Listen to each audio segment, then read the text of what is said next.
Jamani, haya mambo ya kununua maeneo bila kujiridhisha ni hatari sana. Kwa sababu kuna mwenzetu pia kimempata kitu. Alinunua eka 50. Lakini kwenye hizo eka 50, eka 30 ni hewa. Yani ni eneo la mtu ambayo tayari lina hati. Limepimwa na tayari lina hati. Na huyo mtu yeye alinunua miaka 80 huko na akafanya upimaji miaka ya 90 na hati yake ni ya miaka 99. Na huyu jamaa yetu yeye alinunua mwaka 2003. Kwa hiyo yeye na huyu mwenye hati wa kwanza kununua ni yule mwenye hati na hati yake ni ya zamani hivyo hivyo. Sawa jamani? Kwa huyu jamaa yetu ameshtuka mwaka huu ndo anataka afanye upimaji eneo lake. Na alivyoenda kwa wataalamu ardhi aliwaambia kwamba yeye anataka kufanya upimaji ekari zote 50.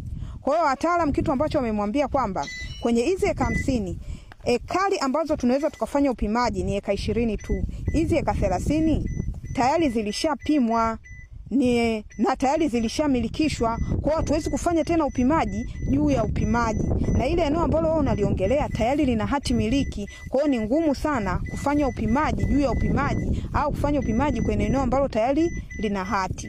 Kwa hiyo kitu ambacho yeye inatakiwa aridhie ni kufanyiwa upimaji kwenye zile ekari 20, lakini kwenye zile eka 30 ambazo yeye anang'ang'ania pia zifanyiwe upimaji haiwezekani. Jamani, kitu ambacho napenda kuasisitiza zaidi, wakati mnaenda huko mapolini kununua maeneo, usije polini ukasema kwa tu hii ni poli. Maeneo kama Kibaha, maeneo kama Bagamoyo, maeneo mengi sana yameshapimwa, ni maeneo ya watu na maeneo mengi sana tayari yana hati miliki. Kwa hiyo ukifika kwenye hivyo vijiji unaweza kuhisi kwamba ni poli, lakini kiuhalisia watu wana hati zao mkononi. Kwa hiyo wewe kuinunua kwenye hilo eneo ambalo tayari lina hati, huwezi kufanya upimaji, lakini pia huwezi kumilikishwa.